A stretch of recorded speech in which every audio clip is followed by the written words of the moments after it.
Well, what's up, everybody? Welcome to Theocracy.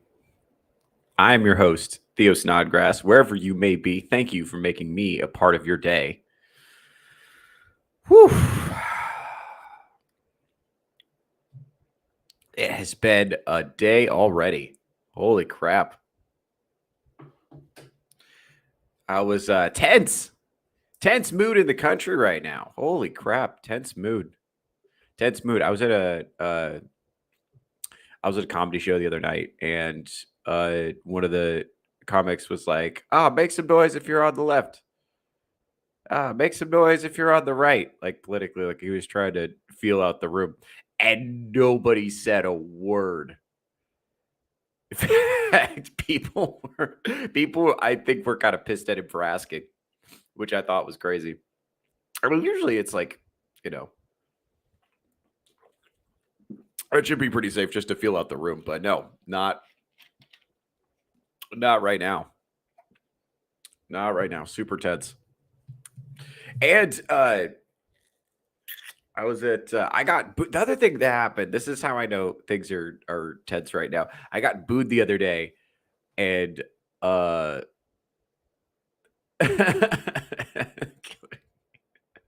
make some noise if you don't want to get shot.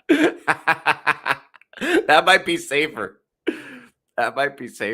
Thanks, Killer Games Cast, friend of the channel. That might be safer. Yeah, I also got booed. Here's the thing. Up to this point, I'd never been booed by a man. Up until last week that ended. I got booed and called a fascist. And this was I'm working out a piece of material right now. I don't want to give it away. Basically, the theme is that goth chicks are so common now, they're not dangerous enough. So now my new thing is like Nazi chicks, which I thought was I think it's funny. The point of the joke is not that Nazis are good. The point of the joke is that I'm a fucking idiot. I thought that was obvious, but not to this one drunk guy. I talked to one of their comics apparently a couple of weeks ago when I was on my vacation. Some guy was in there and he made a Charlie Kirk joke and he got punched in the nose. I don't know if it was like a pro or con or what. I don't know what the perspective of the joke was. So I don't know any other context other than Charlie Kirk was mentioned and homie got his nose broken. So yeah, and then I also noticed I was at a show the other night and this one was kind of talking and she was dressed like a witch and I was like, oh, are you one of the ones that cursed Charlie Kirk? Which I thought was funny. Very tense. Not a good reaction to that. So yeah, it's a super tense mood in the country right now. Selena's here. What's up, girl? F. Taylor Swift. I love that album. And her album is taking. People are finally waking up to what an absolute narcissist she is. Yeah, we're gonna get to that. I'm still doing the opening monologue right now. By the way, so this is actually a good point. Killer Games Cast. I'm glad you said that. Portland dudes aren't men. Put an asterisk next to that one. I'm glad you brought that up because I actually wanted to show you guys something. So I know we're like all freaked out about how dangerous the mood is in the country, especially places in like Portland or Chicago. But I also wanted to remind you what Portland is actually like. So hold on, let's bring this up.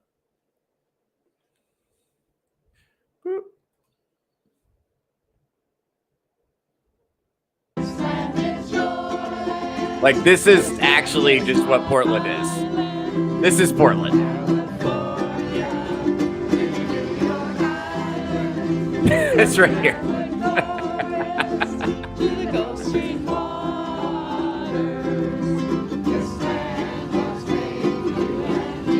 You got your Ukraine flag there. See, do they have any gay flags? Out of ICE. Talk about ICE. Support Ukraine and NATO. Just a bunch of like crunchy old people. That's Portland. So Keep that in mind. This is not, by the way, yes, this is exactly right. Retarded aging boomer hippies. That is exactly what that's 90% of it. So that's what makes me think. I don't know this for a fact. I don't know this, but it is my suspicion increasingly that the people who are protesting in places like Portland, at least, are outside agitators. At least that's just like from me, just somebody who's been there and who goes there a lot. It's my suspicion that it's outside agitators who are causing all the problems. I don't know that for sure. I don't know. Maybe there's some locals who are doing that, but like that the fucking retarded aging boomer hippies, that seems way more representative of the local population. Like if they were going to be like protesting the government, that seems, way more like what they would be doing to me. Just from my perspective. I just, as someone who kind of has seen the area, that seems more likely to me. It's weird because I think that the thing that makes this situation particularly tense is we've had so many moments of social unrest in this country before, but usually what happens with their social unrest is that the local law enforcement steps in and fixes everything, or and eventually takes control of the situation. And the difference now is that local law enforcement is getting the orders to not help out and to kind of let things happen. And so as federal troops come in, like Department of Homeland Security people, ICE people, whatever, come in and try to do stuff. I think at least in Portland, word on the street is that law enforcement is being asked to collect evidence on ICE and evidence of like ICE's stuff and to like actively work against them, and that the local government there is actively resisting efforts to send in the National Guard, which is super weird because that's unusual. And you might say, oh well, it's unusual to have so many federal I guess officers present for what it basically amounts to a local disturbance. And it's like, yeah, but typically in history, when there's local disturbances, local law enforcement steps in and handles it. And that hasn't been happening. And look, I'm from Washington. So I remember like 5 years ago when we had the Capitol Hill Autonomous Zone. I talked about this on my show Saturday a little bit before the broadcast got disrupted.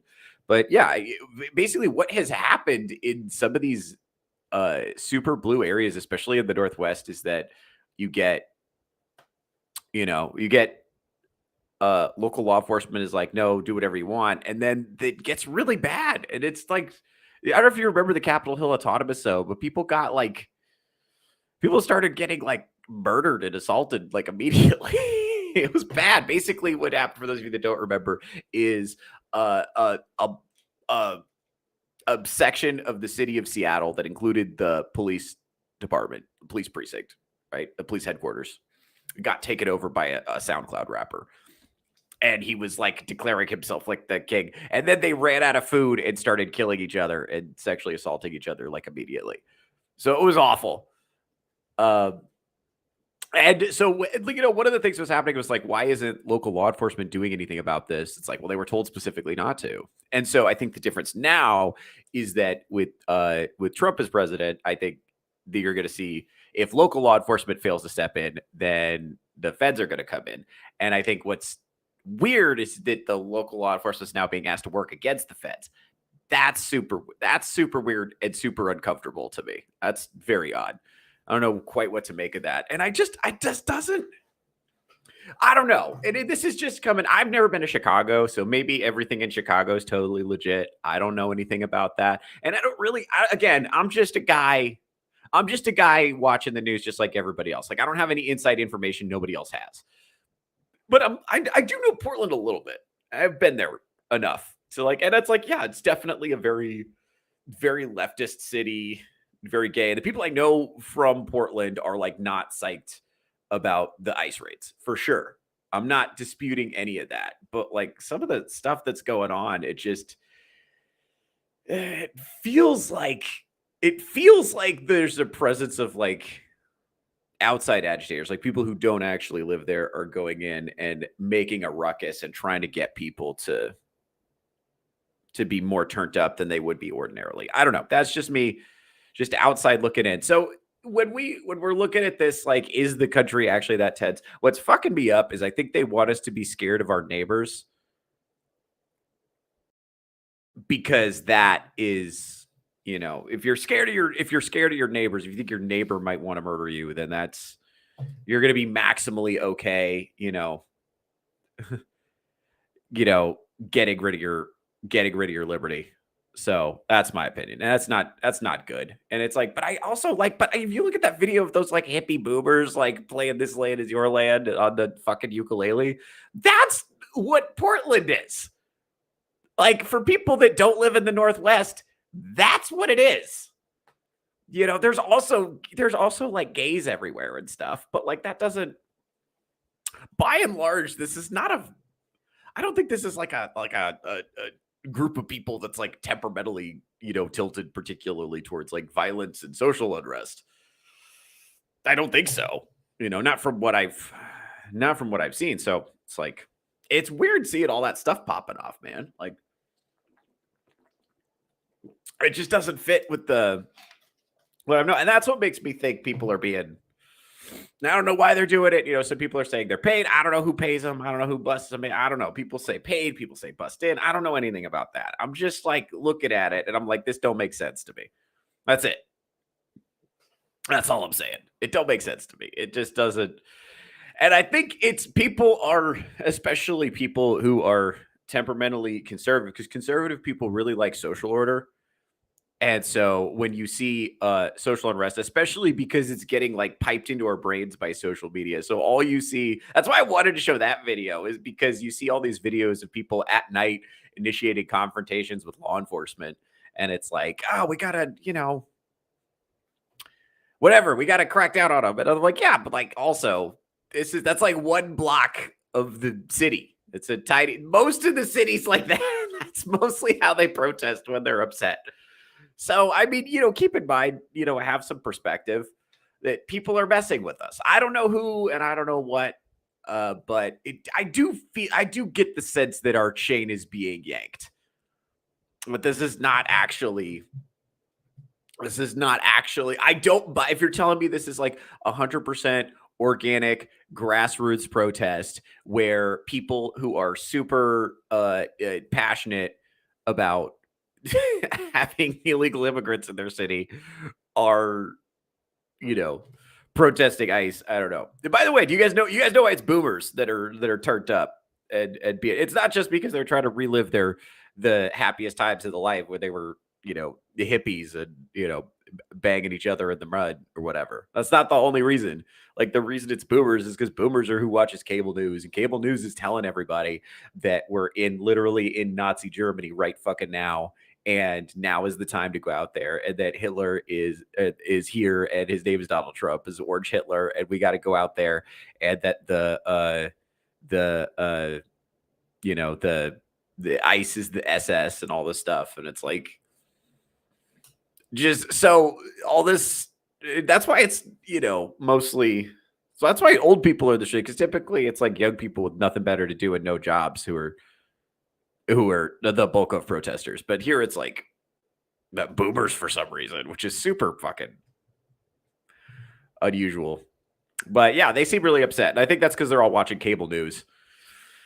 It's because they're all watching cable news. And then the other thing too is I understand a lot of what you're seeing on, if of all your only perspective on it is seeing what's on Twitter or whatever.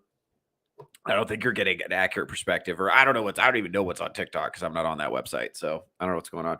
I remember when the LA protests were kicking off, and then I asked some comedians in LA if they were okay. And they were like, yeah, dude, that's in like one tiny part of the city. I don't even notice it. It's just like, I just go on with my day. So it's in somebody's interests to, I think a lot of these people are getting sent in from outside. I don't know this for sure. I don't have any like I don't have any like receipts to show you. I'm just guessing. This just doesn't. Most people, it's really hard to get them really excited to go tear up their own neighborhoods. Most people, most of the time, ain't trying to do all that. They got most people got work in the morning. And I know not everybody. I know we're talking about leftists. But bear with me. Most people don't want to most people aren't excited to just run out and tear up their own neighborhood because they're so passionate about illegal immigrants. You know what I mean? Like most people aren't trying to do all that. So to me, the idea that they're just like taking people who don't have shit better to do and paying them to go tear up somebody else's city, that makes way more sense to me. But yeah, and this is what Killer Games Cast is there right there with me.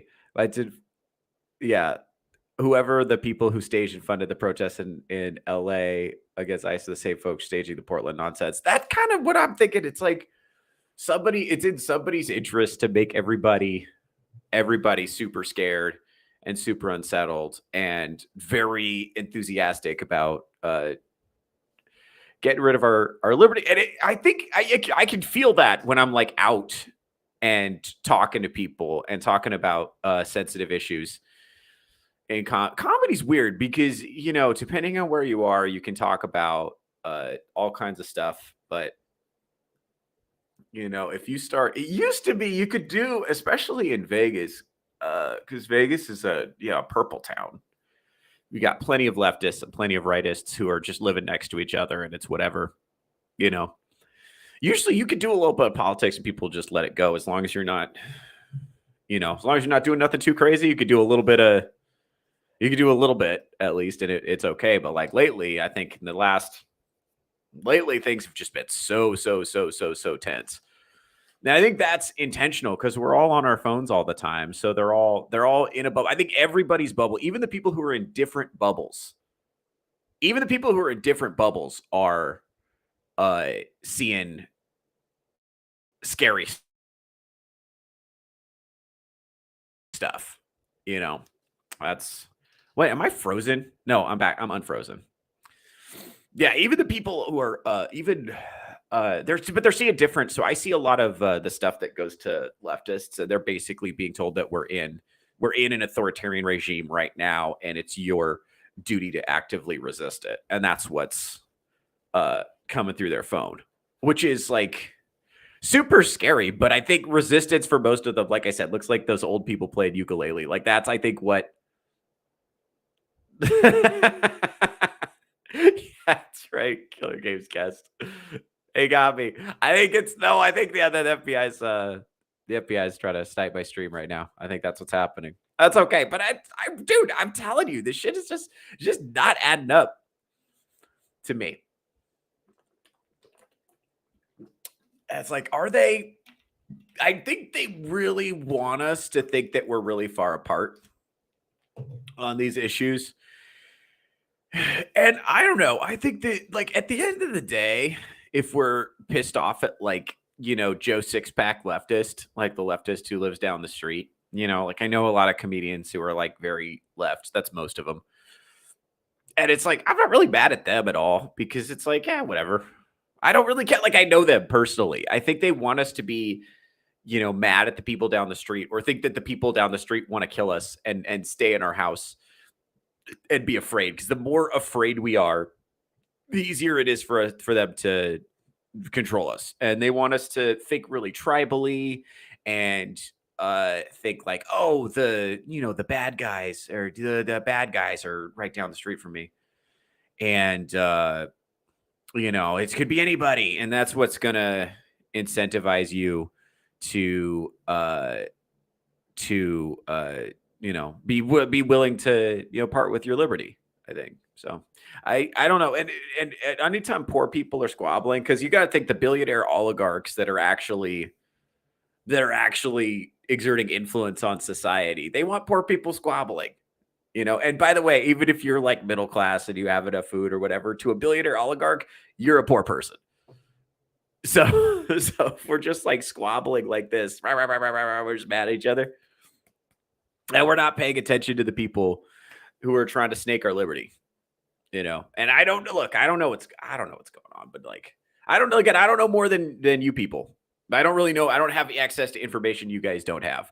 But I'm just looking at this stuff and like, I'm not, like I said, I'm not from Chicago. I'm not from Portland, but I've been to Portland a bunch, and I'm like, mm, I don't know. Like the old people playing ukulele, that looks like Portland to me. you know, that looks like Portland to me. Like I'm not so sure about this. Like tearing all this shit up. But I think they want you. I think they want you to think that it's happening everywhere. They want you to panic, and they want you to think they could happen where you are. They want you to think that the leftist next door wants to kill you. They want you to think that the tranny who's checking you out at Trader Joe's, not checking you out, but like, running the cash register. Pause. They want you to think that that person wants to kill. Meanwhile, that person, has crippling anxiety. I'm not buying this whole we need to be mad at the people who live next to us thing. I'm not buying that. I don't think that's it. I think there's something else going on here that we're not seeing. And I think the fact that social media is piping scary videos into our feeds all the time is obviously it gets a ton of engagement when that happens. So it works in their favor for that reason. But I also think it's got to be a little bit intentional. Like somebody like who's benefiting from this? Who's benefiting from this? And I think who benefits from having a population that's terrified to go outside? And it's like the people who want to control us. People who want to, and who benefits from us being on our phones all the time? The people who want to monitor what we're doing on our phones. Those people benefit from that. Because the more you're on your phone, and let's say you're the guy that monitors what people do on their phones and also pipe stuff in to the phone, then you're keeping track of everything I'm doing because I'm on the phone all the time. It tracks my location, right? But also you're controlling what I see because I don't interface with the world by using my eyes, right? I interface with the world through this. So I'm looking at this and the world's out there, but I'm not perceiving that. I'm perceiving this. So if you control what's on this, then you control how I see the world, and that's fucked. And that's like, no, don't believe your eyes. Don't believe what's actually happening. Don't look outside. Don't go talk to people. That's what they really don't want you to do. They don't want you to talk to people. That's how it's hard to get me, is because I just go out and talk to people. Like I just go out and talk to people. That's it. That's the biggest way to inoculate yourself against bullshit is just go talk to people who live in your area. Just don't. It's one of the blessings of doing comedy is people actually want me to talk to them. And I don't, for most people, it's like, I think after COVID, especially, I don't know, maybe this was part of the point, but I noticed people are they're just not down to talk to strangers anymore. I noticed you see this at the gym. Like you go to the gym and like the only people who talk to each other are boomers. That's it. Like boomers will talk to each other. Like I imagine in small town, people still talk to each other, but like in major metros, it's weird because you're surrounded by people. And yet, since nobody's talking to each other, nobody's forming any meaningful connections, it's turbo lonely. It's like super lonely, which is so weird. That's so weird because you think there's people everywhere. And yet, because you never fucking talk to them, you don't realize you have anything in common with these people. And then you don't.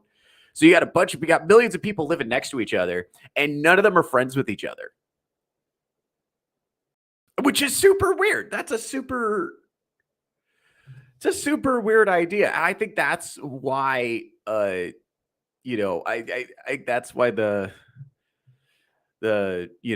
it's also, I think a little bit mate suppression too. Because if you don't have friendships, you don't have connections, and you're not plugged into your community, and you don't know the people around you, you're not talking to people, then how are you going to form meaningful relationships? How are you going to form romantic relationships? How are you going to have children? How are you going to, if all you're doing is this, you interface with the world through the phone, then whoever controls what's on the phone is king. I don't think that's good. I don't think that's good. Just fucking, go outside. That's the thing I want to drive home, I think, is that a lot when you were talking about these like protests in these cities. It's relatively small areas of the city. It's not like the whole city is uprising. That's why I don't think it's the people who live there who are doing this, especially because the shit they're doing is wild. I heard about in Chicago, like they were like ramming ICE vehicles with trucks, and then they end up shooting this one lady, and apparently she had a gun on her. And I'm like, okay, is this a person who lives there doing this in their own community, or is this somebody coming in from the outside with an agenda? Like, is this actually a local who's doing this? Again, I don't really know Chicago like that. I know a lot of people get shot there. Maybe it is totally normal for some lady just ram a, federal law enforcement vehicle and be carrying a gun. Maybe that's totally normal. I don't know, but I know Portland a little bit, and it's just like I'm not buying it. I'm not buying it. I don't know. I still think go out and talk to people. Go out and befriend your local tranny barista. I'm serious. Go to your local Starbucks or your local Apple store and find your local they them and just demonstrate humanity. I'm telling you, I'm not buying this. I think they're more scared of you than you are of them, because you got to think, you think they're a weird pervert. They think you're a Nazi. And what's scarier, a weird pervert or a Nazi? Really? I mean, I don't want to fucking meet a Nazi. I got stuff to do. And I literally got booed and called a fascist the other night. That happened to me, which has never happened to me before. I've never had a man boo me. That's what I wanted to tie in. I've never had a man boo me. I've only ever been booed by women. For total mystery why. I don't know if you guys are longtime viewers of the show. We'll understand why. Why I sometimes get booed by women. But having a man do it, that was fucking weird. That was fucking weird, having a man boo me. And he was, drunk. And I think spoiling for a fight is how he was feeling. And I think that's how they want us feeling. They want us spoiling for a fight. But I'm not buying it, dude. I'm really not. I just don't think that's what's going on. I think all this stuff about like where, governors are fighting with Trump about who controls the National Guard, and National Guard from other states going into other states, and local police going at it with federal law enforcement and all that stuff. That's all power games happening. That's all power games happening within the government. It's like that's powerful people struggling for power over, like, none of that is like, let me ask you something. What of that is in your interest or is good for you? How is that going to lower grocery prices? How is that going to make it easier for you to buy a house or get a job or, buy food for your family, for your loved ones? What is that doing for you? Exactly. And I think they want us like on the sidelines cheering for the shit like sports teams, because the more popular support they have, the more capital they have to do stuff. And it's like, I think people it's important for Gavin Newsom that everybody in California think that Trump is a fascist who's invading with troops to take over, so that he looks justified in pushing back and being like, no, meh, like that's good for him. And then he looks like a righteous hero who's standing up for his state. That's good for him, so he can get reelected. And it's good for, it's certainly good for, it's good for Trump if we think that every, major metro area is like a lawless wasteland, So, but I don't know. I think the people we can see are not even really the people we can worry about. I don't think this is about Gavin Newsom or Donald Trump. I think this is about something else. And I don't know what it is. I don't know. I mean, it's a tinfoil hat guy, fellow tinfoil hat wearers in the chat. Love to see you guys here. I love it. I love it, everybody. I love that everybody agrees that we're up to some bullshit. This is what I mean. I have one of the most intelligent audiences on YouTube, for sure. If a man calls you a fascist, they are a woman. Change my mind. Nope, that's pretty. Glad you're here, Weasel. Uh, yeah. Uh, yeah. Let's see. Yeah. Yeah. You're right about COVID. Killed our ability to talk to each other. We were rewarded for avoiding people, and it never shook off. I totally agree. I was way more social before COVID, for sure. Uh, I'm not trusting a trading barista who fucks up my latte. It's fit. That's probably true. Let's see. Yeah, let's see. My tinfoil 2 cents. It's about the midterms. Dems are not doing well, and suddenly we get ICE protests.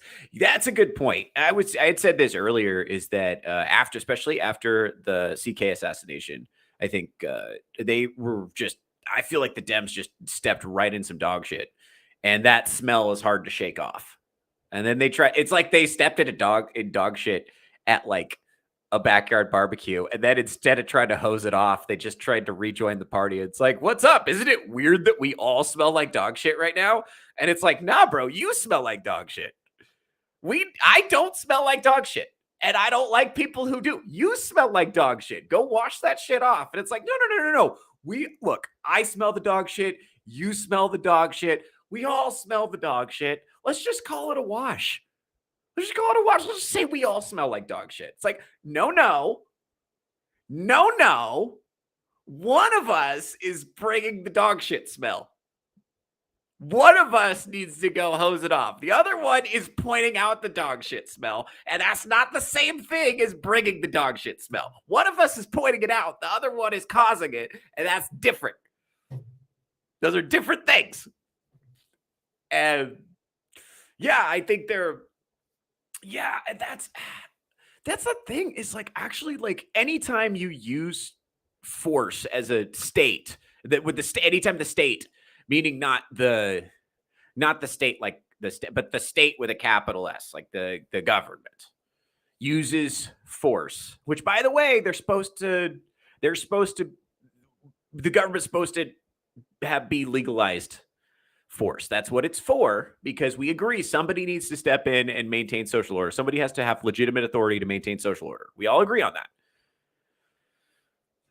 But anytime they actually have to use force because there's unrest, it's like, it's going to look ugly, and that sucks. It just is what it is. It's going to be ugly. It sucks. But I mean, it doesn't look good, but you need somebody who's maintaining social order. Otherwise the unrest gets really bad and people get hurt. So but then on social media, you have all these videos every time something bad happens. And you got to think we're having so much contact between law enforcement and the population. The more contact you have, the more likely you're going to get an ugly video, especially when everybody's running around with cameras in their pockets. And they're doing absolutely everything they can to signal boost it and to activate their base. And they're like, how can we make everybody super, super, super scared and upset? And because that'll motivate them to go vote. And I think they're scared they're going to get their ass absolutely handed to them in the midterms. And they probably should. That's probably the appropriate response. Because it's just like, bro, did you see what's his name in fucking Virginia? I don't really want to talk about the attorney general guy, Jay Jones, who's like had all those text messages about how he wants to kill his opponent's children so that they have, more intense feelings about gun violence or whatever, because you never change policy until it personally affects you or whatever. That was crazy. And the fact that he didn't get immediately abandoned by his party is crazy. Like the fact that he hasn't lost a single endorsement yet, the fact that he hasn't been forced to step down, whatever. This is why I understand where people are coming from, where Republicans are saying, hey, we play by the rules and they don't, and that's bullshit. It's like, yeah, I get where you're coming from. I understand why that's frustrating. But also, we do like playing by the rules is good. I also understand sometimes playing by the rules gets your ass kicked by the unscrupulous people who don't play by the rules and who are okay with lying or who are okay with cheating and they don't care about the rules. And it sucks to be the guy who plays by the rules when you're competing with people who don't fucking follow rules. That does suck. I get where you're coming from. I don't have an easy answer for that because I do want a government that runs on rules. But then you see something like that and you're like, come on, bro. Come on, bro. Because if some Republican was doing that, Republicans would come out and be like, get this guy out of here. This is crazy. Get this guy out of here. It would be the same people in this chat would be saying the same shit about him. Get that guy out of here. Because I don't want a person like that to have power. You sound like a psycho. Stop that. Stop that. Talking about, killing somebody's children and whatnot. Get the fuck out of here because they're little fascists. Get the fuck out of here. We don't want that. The fact that people are okay with that is crazy. I don't know what, or the fact that they're like, I guess they're just like hoping we won't notice. And they're just like trying to walk it off. They won't notice. Like, that's crazy to me. I don't know what's going on with that. I would agree with you, but I saw Antifa BLM activity in my hometown during 2020. So now I know the fight isn't just a spectator sport. It's real. Yeah, it's for sure real. It's for sure real. But I just wonder if those were people. Are those real people who live locally next to you? Do you think those are people that are getting sent in from outside? I don't know if I buy that this is like grassroots stuff. I don't know if I have a hard time believing that people are going to get psyched to run out and tear down their own communities. That trips me out because it's like, you live here. Why would you do that? And maybe it's hard for me to get into that person's headspace. I don't know. I don't know any Antifa people personally. So maybe if you reach a certain point of nihilism and like hatred and just like despising the world, then I guess if you really truly believe that nothing matters and violence is justified, then you can run out and destroy your own community. But I really think that they're taking people who are, I don't know, for whatever reason, they're just like disaffected and they don't have anything else going on. And they're taking them and they're paying them and they're busting them and they're like, here, go tear up this area. Because it's not every city at once. It's a couple of places. Right. So I don't know. This is why we got to figure out, like, that's why it's important to like arrest people who are causing problems and figure out where they're actually from and why they're there. Like, we got to figure out what's going on here. There's got to be something going on like this. I'm not buying this whole everybody's just like run it out in the streets and tearing up their own communities. It's like, because you know why? Because everybody still has food. That's why. Like, everybody still has food.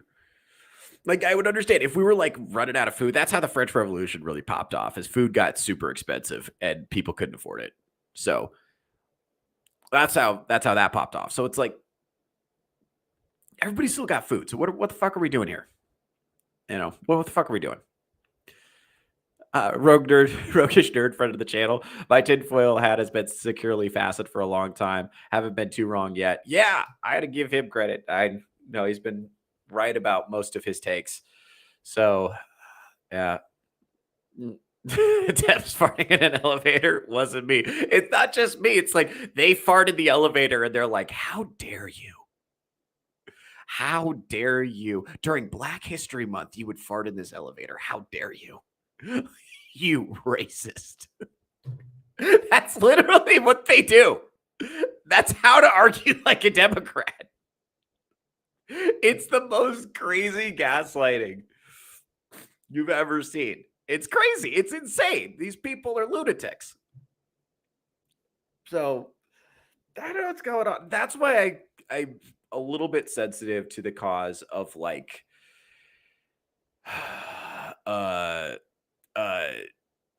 your average run-of-the-mill, leftist who works at Starbucks or whatever. I'm a little bit like sensitive to them because I think these are people who are just being driven insane by being chronically online, and everything they told them about reality was basically lies. So all the information they're taking in about reality doesn't actually work when you try to apply it. So you're dealing with crazy cognitive dissonance. I don't know how you process that as a person. Like, I don't know how you do that. But what word did Jay Jones use? Fascist, same bullshit as Charlie Kirk's killer. Yeah, it does seem like everybody's on the same page with that. Or that's the common talking point is calling everybody fascist, which is super dangerous, man. It's super dangerous. Now, yeah, I obviously I don't think it's bad to criticize your government. And if you feel like your government is fascist, then fucking say it. I'm fine with that. But if you're calling like just like regular dudes fascist, like that's happened to me the other night. And it's like I wasn't being a fascist though. And a lot of times the people who are using the word don't actually have like a firm grounding in what that means. They're just fascist is being used as person it's okay to kill. That's what it's for. So it's the purpose of dehumanizing language. Anytime you hear like demon, subhuman, fascist, Nazi, blah, blah, blah, blah, any of this language that's getting thrown around, the purpose of dehumanizing language is to make it okay to kill somebody because it's not okay to kill a human. So you have to make somebody not a human and then it becomes okay to kill them. That's the purpose of it. So that's not good. We got to stop doing that. Yeah. Dude, they were all local. I knew people who joined the protests and reported the same thing as if they were doing something good. Damn. Maybe. Yeah. Let's see. The Cop City protesters were all from Portland, Oregon, and not Georgia. Oh, really? Really? Okay, so that's crazy. See, we're getting some reports from around the country. So I gotta start, keeping track of this. It would be nice we'll see what's going on. I mean, I don't know. I'll have to talk to some of the people I know kind of locally in Portland and figure out what's going on. I don't know anybody in Chicago. Anybody who knows things in Chicago, tell me what's going on over there. Because I'm kind of thinking this is somebody's up some shit. I know they want us to be afraid right now, and I'm actively trying to resist that impulse. I think it's important that we continue to be courageous because these people who want bad things to happen to us or who want to they want control. I think is the main thing. The desire is for control. And so the way that they secure control is by making people I think scared of what's gonna happen. Like they want you scared that your neighbor is I don't know, whatever. Your neighbor wants to kill you. That's what they want you to think. Because I think that's what they did. Because remember the trannies were talking forever about the trans genocide that was impending and how we were just going to round up all the trans people and put them in camps or whatever. And that's how they got them. They got these people so freaked out. And these are people who were like high anxiety temperamentally anyway. And they got them so wound up that they think they're like actually in Nazi Germany right now, this second today, And yeah. And so then now and I just don't think I think the only way you can convince people that that's what the world is like is if they're not interacting with the world and they're chronically online. I think that's the barrier to calming everything the fuck down is literally getting people to touch grass and realizing it's not so bad outside. I really do think that. Like we gotta get outside. We gotta get outside and talk to people. That's it. I think that's the main thing. And that would solve a lot of problems. Like, okay, for instance, if you went outside and talked to people, it had investment. People who are invested in their communities don't tear down their neighborhoods. Right? People who own businesses don't tear down other people's businesses.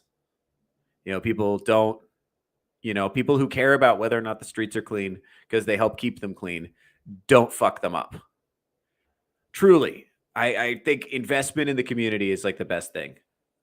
I really do. And let's see. But yeah, so let's see. Hold on. Let me see what the chat is saying right now. I did not hear about this story, Cinema Quirks. Do you see what happened with the Magic the Gathering player? They banned him from the tournament because he wore a MAGA hat. No, I did not hear about that. That doesn't surprise me with the way Wizards of the Coast is. We're gonna have to do a Theocracy investigates on that. On this one, there are websites that pay people to protest. Some of the verified paid protesters have been seen at different states and cities as if they don't actually have jobs. Yeah, I wouldn't be surprised. I bet you they do take fucking ne'er-do-wells and who don't have anything going on, and then pay them to go to different places and then bus them around. And like you saw this during like the Summer of Love protests. There were just like pallets of bricks around. It's like, where were those there and who put them there? I'm telling you, there's somebody's fucking with this. Like, some of it is I think it's probably a combination of local people and paid agitators. And I think the paid agitators are probably the ones who cause things to escalate and get really bad. Like, I bet if it was just local, like I'm telling you, if it was just local Portlanders, it would look like the boomers playing ukulele. Like, if it was just local people, that's what it would be. The people who are coming out at night and fucking destroying businesses and stuff like that. Like, I don't buy it. And the people who are like ramming ice vehicles, like, where is that energy coming from? That's crazy to me. That's crazy to me. And I know people are upset. Now, to steelman their argument a little bit, they're saying, okay, well, this is an injustice towards immigrants or whatever. But,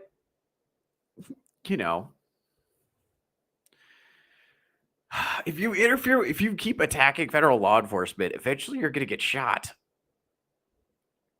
Like, it's not a good thing to do. And the fact that, like, the other thing too is the fact that federal agents have used like pepper spray and like non-lethal crowd control options so far. People are trying to make that into like, oh, how dare you pepper spray people? It's like, the alternative is shooting you, right? Like, that's the other difference between, if you look at other times in kind of recent 20th century history where there's been significant civil unrest in the United States. It's true that local law enforcement stepped in and federal law enforcement didn't. But the other difference is there weren't as many non-lethal options available at that time. So a lot more people got shot. Like, lethal force got used a lot more. So, like, it's actually a really good thing that relatively few people have been shot.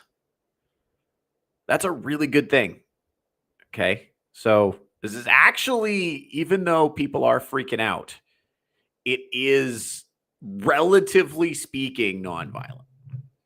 So compared to other times in history, the other thing too is, like, it's not that unusual. Like, civil unrest happens. It happened all throughout the 90s, happened all throughout the 70s. It's, times when, for whatever reason, people, and it's usually people who are not, there's usually other stuff. And it's not like a purely ideologically motivated thing. Like, a lot of times it's like people who are having a really good time economically generally don't riot, so, or people who feel like their life is going super well and they have a future generally don't riot. So it's actually hard because you have to, like, take risks and, like, face danger and stuff. It's hard to get out of your house and do that. Like, if you have work in the morning, you'll probably be like, nah. I think that's still most people. However, I don't know. It's like, that's why I think somebody's fucking with stuff. Kind of like Vagabond was saying. I think somebody's fucking with us. I can't prove it. I don't, like I said, I don't have any information you guys don't have. I think there's, I think people, yeah, it seems like chat is generally on the same page as me. Yeah, this is right. I think Cinema Quirk's making a good point. Lethal force is used, people freaked out. Non-lethal force used, people freaked out. People just don't like being held accountable. Yeah, and I think part of the thing is, part of it is, I don't know. What do you think is going to happen if you go into the streets and start a confrontation with law enforcement? It's like, there's going to be a use of force. And then people on Twitter are like, how dare you? How dare you use force? It's like, bro, like I saw one where this dude spit on an ICE officer and then the dude slammed him on the ground and put him in cuffs. And it's like, why are you surprised by that? That's a crime. You can't spit on people. That's a crime. Why are you surprised? What are you doing here? What are we doing here? I think that a lot of these people are like online LARPers and things have gotten real. That's why I think, making it clear that's like, hey, if you go into the streets and you have a confrontation with law enforcement, then there's going to be some kind of force used. Like that's actually super important because that will discourage it. And I love that I love that it's non-lethal because it's super unpleasant and super embarrassing to get pepper sprayed. Don't ask me how I know. Don't ask me how I know. Yeah. So, yeah, we'll see what happens. And I think people are saying, "Oh, well, this is some kind of aggressive, authoritarian crackdown." And it's like, yeah, I'm on the lookout for that too. But look, I think it's been really restrained so far. Like non-lethal crowd control is like very restrained. Is very restrained. And I do think like we got to get to the bottom of this, like who's paying these people kind of deal. I do think these are paid protesters. And again, like I said, I'm not like I don't have access to any information you guys don't have. I'm just a guy who watches the news. But I'm paying attention to this and I'm like, this don't make no sense. This don't make no sense. Yeah. So that's happening. I don't know, guys. What do you guys think, chat? You think yeah.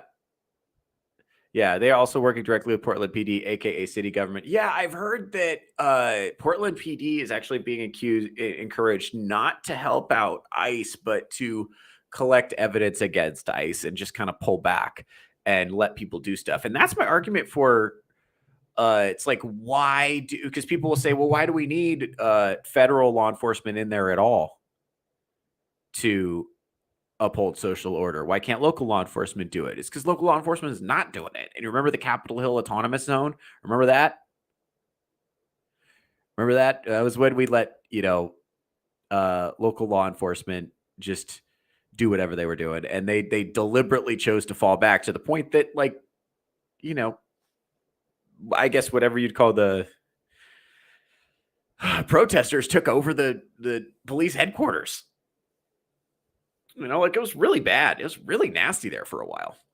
So, and then a bunch of bad stuff happened downstream of that. When social order breaks down, that enables people who want to do violence, who want to commit sex crimes and all that stuff to kind of come out of the woodwork, and they've got a place to go. And that's exactly what happened.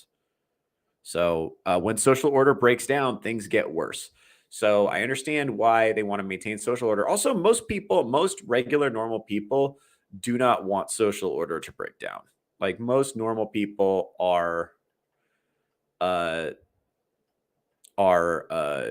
they want things to just kind of keep going. They want things to be normal. They got work in the morning. You know what I mean? Like most normal people, and this is true on the right and the left. I think most people just want to go to work. I do think that the real enemy is nihilism, because the only people who are going to go in the streets and like tear things up are people with nothing to lose, and people who think nothing matters and who are not constrained by morality, and people who don't have any ability to rein in their destructive impulses, and they don't see any reason to, because they're like, fuck it, nothing matters, let's go wreck shit, right? And I think those people that's nihilism to me. Just this underlying belief that nothing matters, and nihilism leads to this accelerationist idea. Let's just like burn the whole society down, and then we'll build a more palatable communist utopia out of the pieces, which is fucking nuts. Yeah. And there's a part of me that feels bad for those people, because they don't understand what they're asking for. Now, I also think I I also think to some degree they're taking advantage of people who are deeply mentally ill and deeply disturbed. People who were having a really bad time anyway are getting lied to by their phones on purpose. So I think we got to go. That's why my focus, I always say this, don't go after the people who are brainwashed. Go after the people who are doing the brainwashing. Go after the liars. Who's doing the lying? This is why this Jay Jones guy that's running for Attorney General of Virginia or whatever. You got to get guys like that. Get them out. Get them out. Because if you have leadership that's willing to, if you have leadership that feels that way and they're willing to push these ideas, because that's a nihilistic idea. The idea that like I can't negotiate with my ideological opponents. The only way I can get through to my ideological opponents is if their children die. Then they'll finally understand. That's nihilism. That's what that is. So that we got to get people who think that way out. Got to get them out. Got to get them out. I only want optimistic people who like America in America's government. I only want optimistic people who like America in the media. That's it. I don't want to hear from nihilistic people. I don't want to hear from it. I don't want to hear from you. If you think that the only way to fix America is to destroy the current society, burn it to the ground, or if you think that that would be a good thing for the world if America burned to the ground, I don't want to hear from you. I don't care about your opinion on any other subjects. Go find somebody else to talk to. And I understand that you basically, because the conversation we're having really is Western civilization worth saving? And if your answer is no, then fuck you. I don't want to hear what you have to say beyond that. Go find something else to do. Stop lying to people. Stop lying to people, because people who look around and they're suffering and they don't have any way to integrate into the society. They don't have any meaningful social connections. They don't have any religious connections. They don't have a career that gives them meaning. They don't have any family, whatever. That's how they become these gender goblins. They got no religion, no career. They got, no moral constraints. They got no meaningful social connections. They're not close to their family. They're not surrounded by people that love them. They don't have stuff to do. And they end up, retreating into their phones, being terminally online. And they end up being gender goblin / political revolutionary. And it's like, those people are like super fucking, vulnerable. Those people are super fucking vulnerable. And people with power who want them to do bad things, who wanted them to do bad things to help them retain power, are lying to them. Right? Those people are, those people are the problem. So it's not good. It's not good. And I do think there's something going on with this paid protester thing. So that's an hour I did on that, which is more than I wanted to. I was supposed to just be the opening monologue. Oh, shit. Yeah, dude. It's Professor Savage Dad is here. What's up, buddy? Yeah. Hold on. This is a good point. They're not cracking down on legal gatherings, though. They're responding to the kind of violence and unlawful behavior. That's how you know it isn't got to work. Yeah, exactly. Like, I mean, I'm watching for it. Like, don't get me wrong. I'm watching for it. Absolutely. Because I'm right there with you. I don't want to live in a, police state. So I'm watching for it. But like what we're seeing right now is, I mean, here's the thing. Ramming an ICE vehicle with a truck is not a peaceful protest. Deliberately initiating violent confrontations with law enforcement is not a peaceful protest. And by the way that they're responding to this is with like non-lethal crowd control, stuff like pepper spray. So like, I mean, that's a lot of restraint, way, way, way more restraint. If this actually were the SS, if this actually were, a violent authoritarian regime, the way you're describing it, they wouldn't be using non-violent, non-lethal crowd control. They wouldn't. They would just be killing people, right? So, and you have to, and you can't not, Like passivism is not a strategy for maintaining social order, right? Like there has to be a credible threat of force or some people are just not going to act right. That's true. Like there's not really a way of avoiding that. So, and especially because I don't really believe these people are locals. I think these are like paid agitators. So if it's paid agitators who are receiving this, then by the way, absolutely crack down on those people because get the fuck out of my country. Because if you're gonna like accept money to go and destroy a city that someone else calls home, it's like you're a goblin. You should get arrested. Absolutely, that should be a crime. Absolutely, because we should discourage. You should get arrested and you should get pepper sprayed because that should discourage other people from doing the same thing. People who are thinking about doing that should look at that and be like, "Oh, I don't want to do that." Yeesh, I don't want to get arrested and pepper sprayed. That's good because how dare you? How dare you how dare you accept money and then go into somebody else's community where someone else calls home and then tear it up?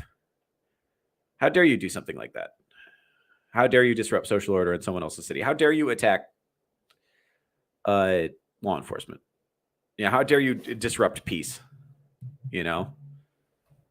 That's not good. Don't do that. Anyway, I didn't want to do a whole hour on that. That was just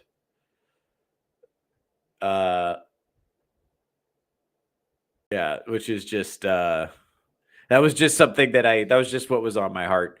I've noticed that. I'm not buying it, guys. I feel the tension. Everybody feels tense. We got to do something to diffuse this tension because I'm seeing it everywhere. Just like walking around, people are like, looking over their shoulder. It's like, bro, I'm not dangerous to you.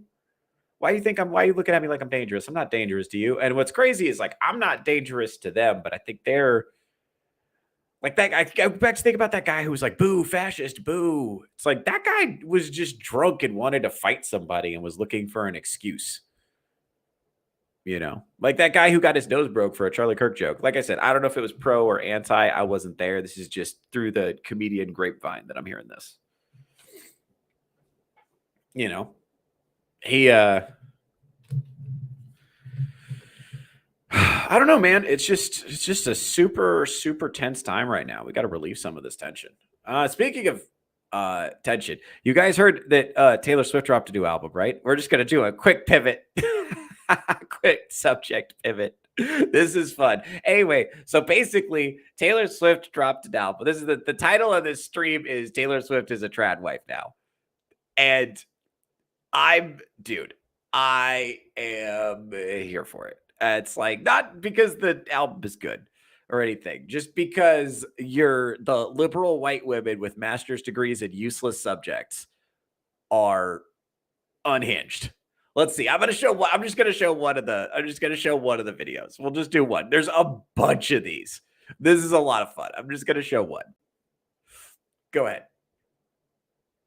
Taylor Swift is handing the conservative agenda on a silver platter to the masses. And before I go any further and before you argue with me, you cannot convince me that the master lyricist of our generation, akin to Shakespeare, the Easter egg master of our generation, is not aware of what her entire optics and lyrics and album and everything is giving at this very moment. And before you suggest that this was supposed to be a satirical album, I would like to remind you how she feels about this album in her own words. World to me to have this creative experience where like we knew that we had to bring the best ideas we've ever had.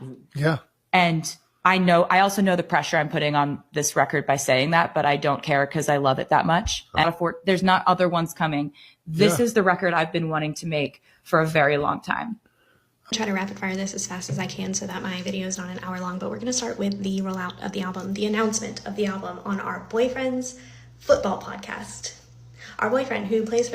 Notice how she's saying our. Do you notice that? Because and this is why I think I'm going to get into this more later, but for a certain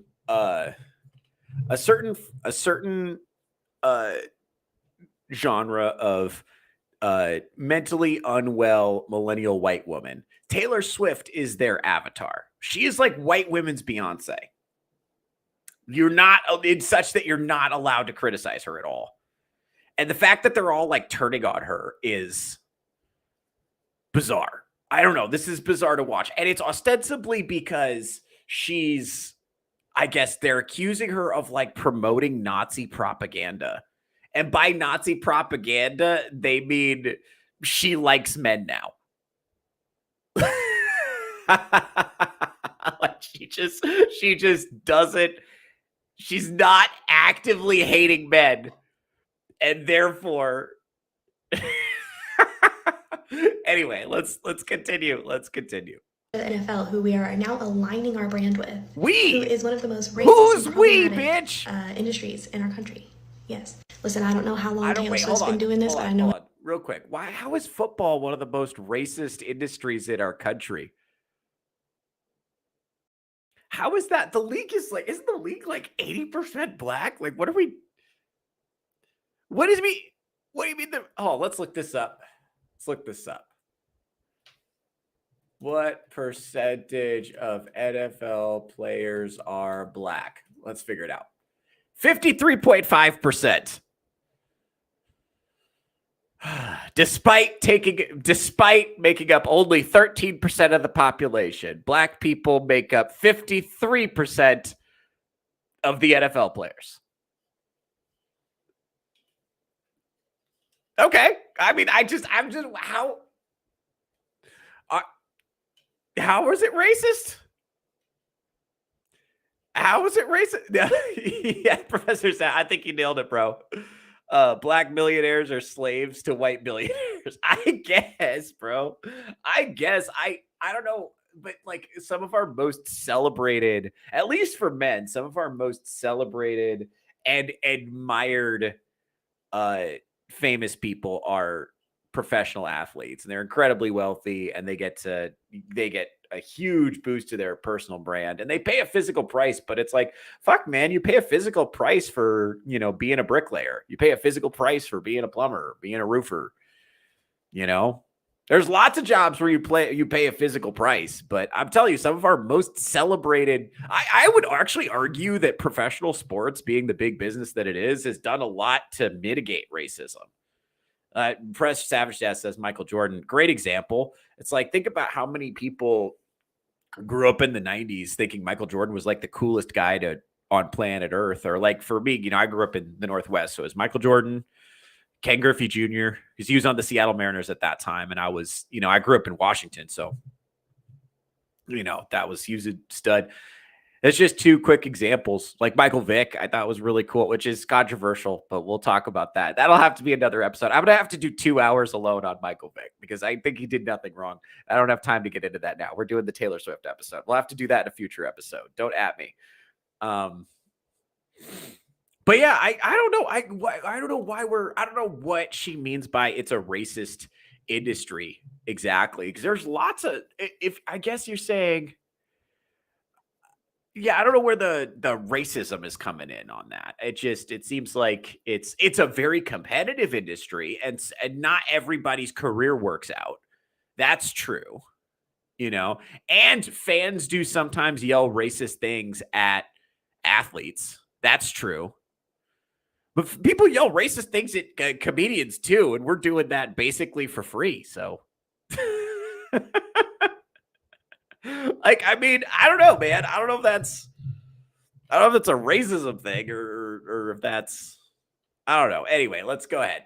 I don't think that's her main point. Go ahead, sweetheart. It's been a pretty good amount of time. She's worked pretty hard for her career. But why are we sharing what you are saying is the best piece of work you've ever put out, and you're going to share it with a man? You're going to announce it with a... This is where that... She actually can't imagine having a boyfriend that she likes as a person. Because she's never had that. She, like a lot of millennial white women, has never had that experience before. So she actually can't imagine that Taylor Swift is just, hey, my boyfriend has one of the most popular podcasts in the country. Why don't I do my album rollout on that? Because it's going to get a lot of eyeballs. And also, it's not like, he's also, Travis Kelce seems to be like broadly supportive of her career, And so, yeah, I would think I don't know. It just see that I don't know what the gripe is here, other than she's upset that Taylor Swift is having positive experience with men. I think they liked her better when she was getting ran through and bitching about it in music, because that's what they can relate to. Because I think now, this is my thing about I think now that she has a boyfriend that she likes, she's no longer relatable to her fan base. Optics are starting. We are creeping our way down the conservative pipeline, and before you say that's a reach, I'm not done. We all know what's coming next, the engagement. They got engaged as a package deal with the album rollout. Yes, they did. The album was announced, and 1 day later, 2 days later, it was announced that they were engaged. We could talk about how manufactured that is. We could talk about how inauthentic it is. We could also talk about how it is yet another step towards the conservative pipeline. Why is it? Wait, hold on. That I'm not following. I agree with her actually here. I got to give a point for her because she's right. That is clearly contrived. That is clearly a marketing stunt. I'm not disputing that. For sure. Totally agree. But is there a way I can be bigger? There we go. I'm bigger now. I totally agree with her on that, actually. That's clearly a marketing stunt. And it does seem to be inauthentic. Let me get on this side. Can I be on the other side? Can I? Okay, I can't be. I'm stuck over here. That's fine. I agree with her that that's like contrived and inauthentic, but like also I'm not tracking where this is going down the conservative pipeline. Are they saying just being married is conservative? Is that what they're saying? Is it just being married is the conservative? Oh, fucking vagabond. God damn it.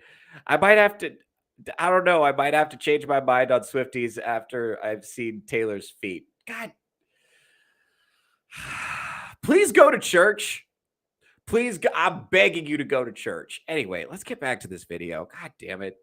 If you're unaware about her history with the Orange Man, I am unaware. Like her very much. He, in all caps, I hate Taylor Swift. She's a childless cat lady. I want you to bank that for later in the video. Right. But once this engagement happened, we had a public statement put out by Pumpkin Man.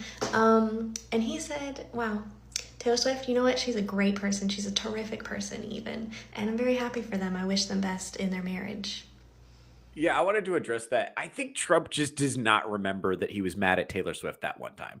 I don't think he even remembers that happened. I really don't. I think it was just mad for a second, and then he tweeted about it, and then he forgot. I don't think it's just like a long-running feud.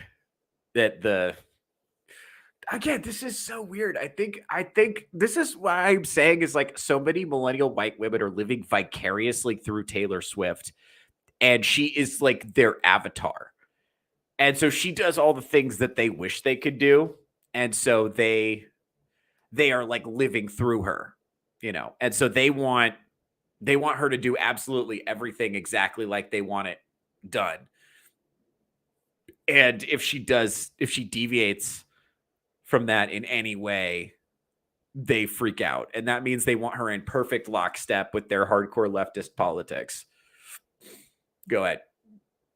And what's weird is like their definition of conservative. Actually, we got the Striders in the chat. What did you say? Well, yeah, of course, that's contrived, but to call going down the conservative pipeline is insane. And the smugness of this assertion pisses me off the most. I'm glad I'm not alone on this. Many celebs date for a long time behind the scenes, but I think it's normal to get married in a short time span, especially as a guy. You know what you want. Money is the problem. Yeah, I think it's I don't think I mean, maybe they want to. I don't know what's going on, but like it does seem like the announcement was time. But I assume they did that on purpose? Like that's what I would have done if it's like, okay, let's announce the engagement. Let's do the album release. Let's release the album on the podcast because it's all about eyeballs, eyeballs, eyeballs, eyeballs, eyeballs. That's the name of the game, right? So it's like, how could we structure this to get the maximum number of eyeballs on it? You know, like, I don't know. It's just smart marketing to me. I'm not seeing how this is like down the conservative pipeline. That's the part I'm not getting. Okay. Now, I'm not claiming that Taylor Swift can control what that man says or that they are partnering in these words. No, I'm not saying that. But The US has a history of using pop culture to further a political agenda. She's doing what he wants everyone else to do, is to get married and have white babies. But I do know that you can control it. What the fuck are you talking about? First of all, what is wrong with getting married and having babies? First of all, what is wrong with that? Second of all, if those two people get married, what color are the babies going to be? Why is that bad? What are we talking about here? What are we talking about here? Where are you getting this? Where is this coming from? Are we not supposed to have Are we not supposed to have white babies right now? What's going on? Is the music that she puts out. And I'm just going to jump right into it. Canceled is an anthem for those who are over being politically correct. And we're breaking down the wall of shame that it means to be canceled. Taylor Swift says it's okay now to be canceled, and that's actually cool. And maybe if I'm canceled, I could be her friend. See where we're taking steps. When I first heard the lyric, "I'm not a bad bitch and I'm not a savage," if that is not the most dog whistly shit I've ever heard in my life. Moving on to... I don't know if that's the most dog whistly shit I've ever heard in my life. I'm not sure what the...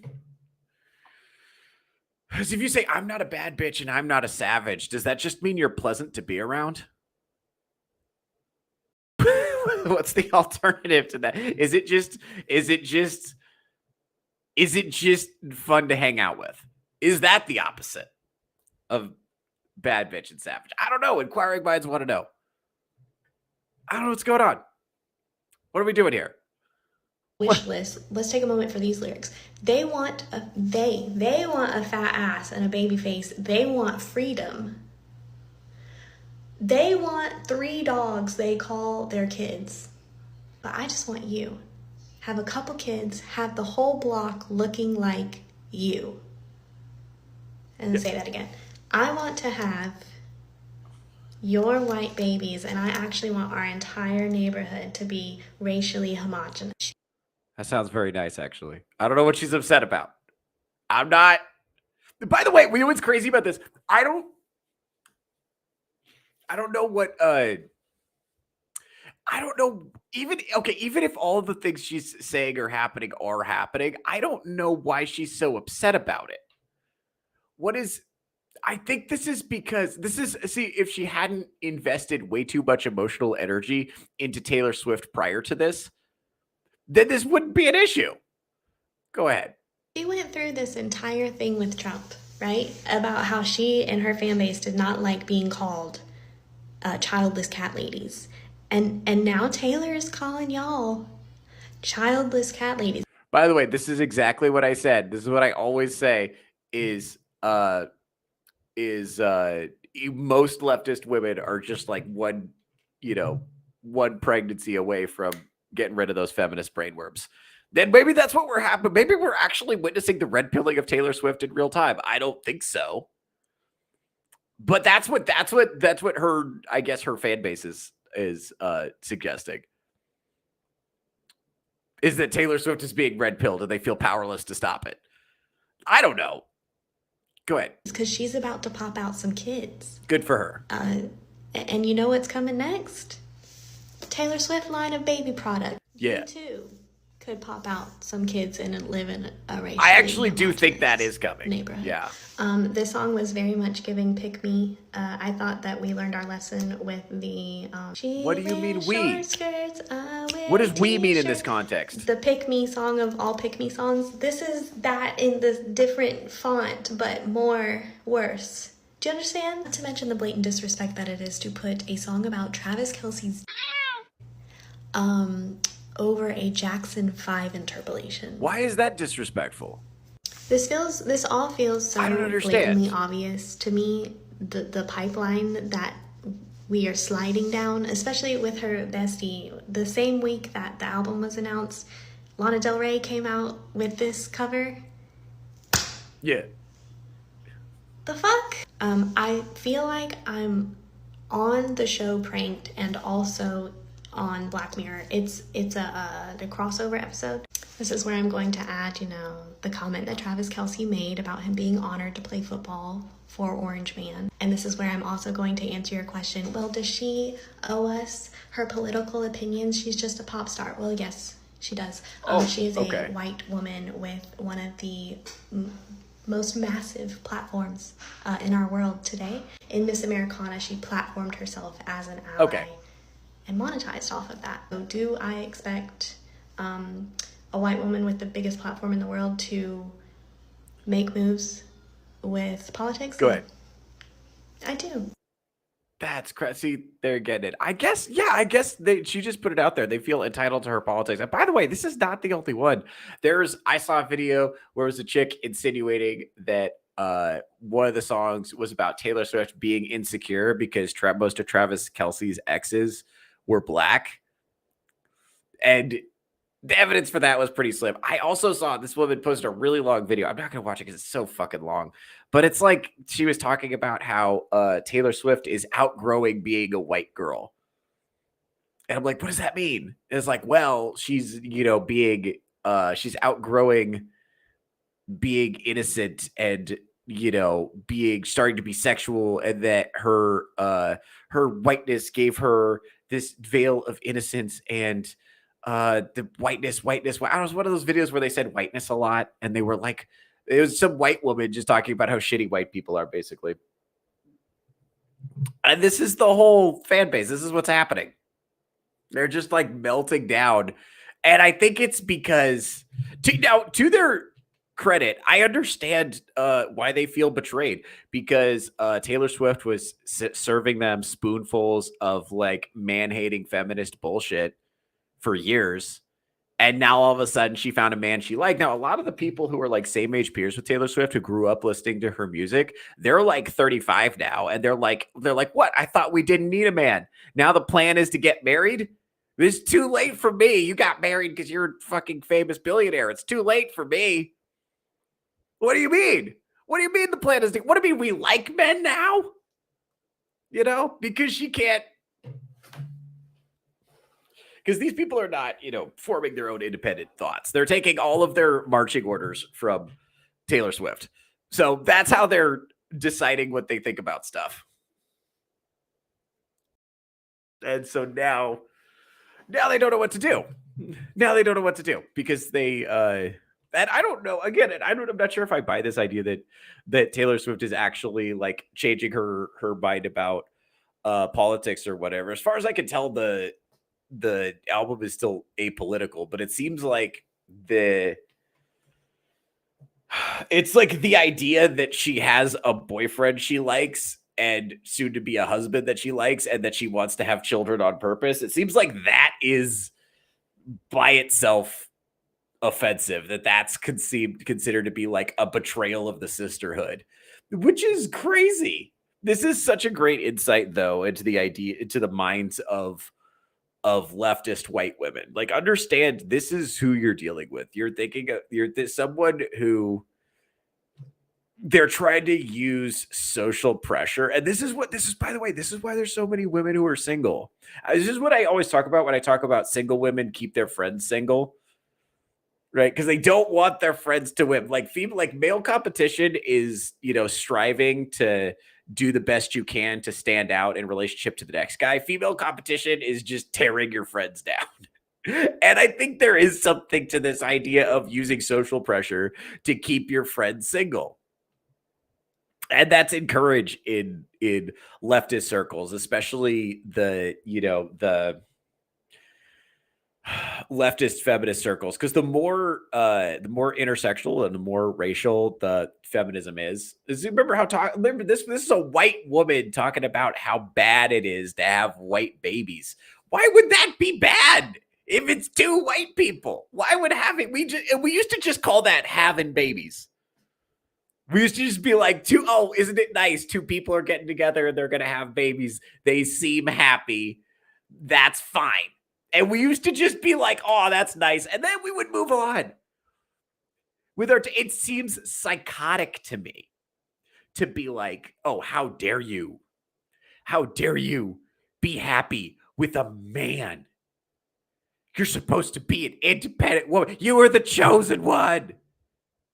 Taylor, you were supposed to destroy the patriarchy, not join it. You were supposed to die barren and childless, not become a mother. You were supposed to be a childless cat lady like me. And now she was like the fucking patron saint of childless cat ladies. And now she's not anymore. Now she's like in a happy relationship and they can't fucking handle it. And I think the big thing is because that's not relatable for them. When she was like serially dating and she was dating a guy and then she decided, I hate that guy. He's the problem. I'm not the problem. And then she would date another guy and be like, I hate that guy. He's the problem. I'm not the problem. And on and on and on. That's the millennial dating history of just doing one and then another one and then another one and then another one. And then you go on TikTok or whatever, you tell your friends how fucking terrible that guy was. And then they all get together and gloat and they share in your misery. And they're like, yeah, you know what? Fuck that guy. He was terrible. He was terrible. You're so much better than that guy. Good for you. You're so much better than that guy. And I think for them, I don't know why Travis Kelce is not sufficient for them. I mean, he's like super successful football guy. So I don't know what they don't like about him. I don't know I think it was just like any man was just going to upset them. I think it's the fact that she's not single like they are anymore. I think it's the fact that she's just saying anything positive about men at all feels like a betrayal. I think the concept of her getting married and having children is a betrayal of the childless cat lady girl boss archetype that she's supposed to embody. And the fact that it's great though, because they're just like saying it like out in the open, like in public where we can look at it, right? Like that's what you're dealing with when you're talking about,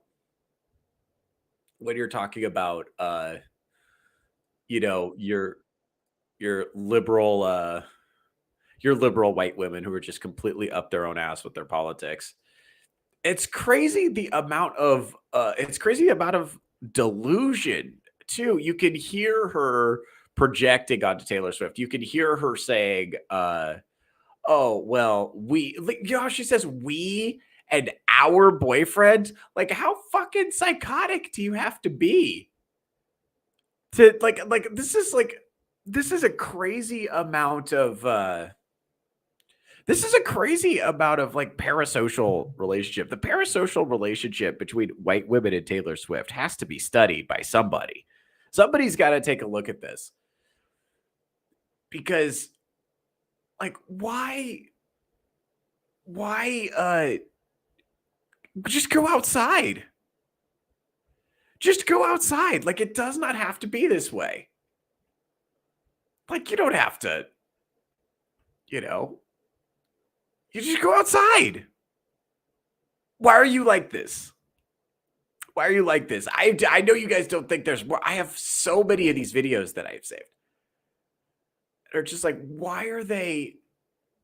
I don't know. This is just hard for me to relate to. I don't know, but it's bizarre because these women do not have children, I think. And so they don't have it. This one, okay, this is the next one. This one is very popular. I'm going to pull this one up because this one, look at this. Hold on. Isn't going to be good as soon as the title. Taylor Swift's new album is many things, unfortunately. Okay, this is important. Do you see how she's she's literally bedrotting as she records this? So this is not just a person who's not going outside, but a person who has not left their bed. Okay, who is recording this. We're not going to watch this whole video because it's super long, but I just want you to kind of like absorb, think about the amount of bandwidth that is being dedicated to unpacking the philosophy of Taylor Swift's album. Go ahead. Good is not one of them. I knew the album wasn't going to be good as soon as the title was revealed, but the promo pics made me curious, so I have listened to the album in full. And now, having listened to it, the album's problem is glaringly obvious. The problem is Taylor Swift is aging out of being a white girl. Before you scroll, let me cook. When What does Taylor that mean? was a teenager, she wanted to be a pop star, so her parents decided to take the country route. Keep in mind, this is the 2000s. Pop music was highly sexual, it was sleazy, and then you had things like bling rap. It's not a place for a little white girl. Country music, on the other hand, loves a little white girl. This is a white woman, by the way. This is a white woman. And she's blonde, they'll eat her up. So her family moved from Pennsylvania to Tennessee to launch her country career. That's why for the first several years of her career, she faked a southern accent. She was trying to fit in, seem authentic. One of the benefits of Taylor Swift's fan base turning on her right now, and all the leftist women who liked her before turning on her, is now we're starting to point out all the things about her that have always been bullshit. Like the fact that she faked a southern accent for the first part of her career is crazy. It's crazy that we don't talk about that more. That's great. Go ahead. Once the pop landscape started to change the late 2000s and early 2010s, that's when she started to transition to making pop music. And now to talk about white girls. White girls don't have sex. They don't know what that is.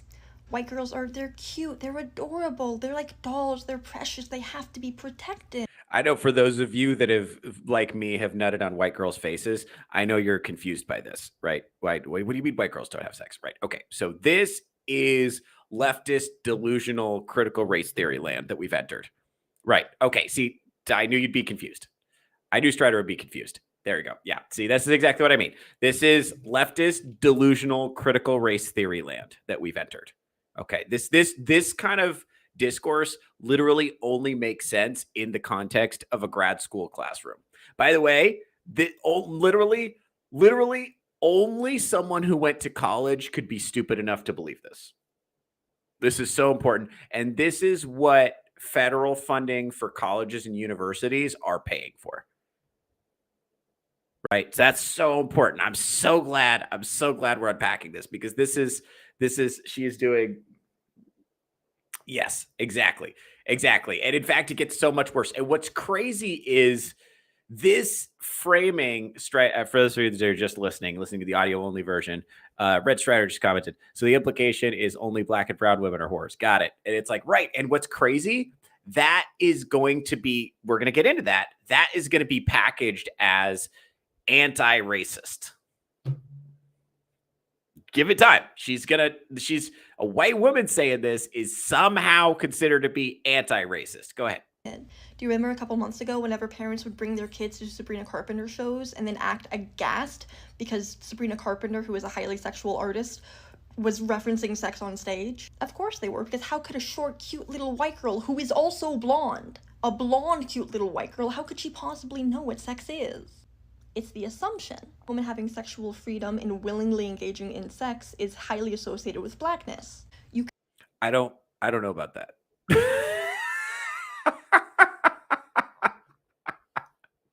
I don't know about that. Oh, I don't know about that. Look, I don't want to be a dick, but that sounds like something a racist would say. Go ahead, sweetheart. Wrap it up. Put a bow on it. You can see this most clearly when it comes to things like Disney and Nickelodeon stars. Miley Cyrus, she was Hannah Montana, all-American girl.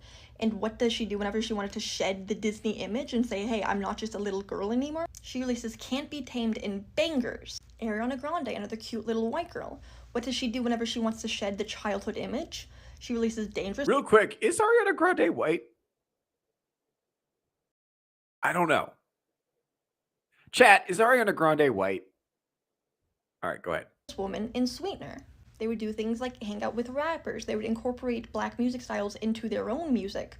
So that way whenever they'd be sexual... Yeah, now to be fair to her, Ariana Grande literally did change race.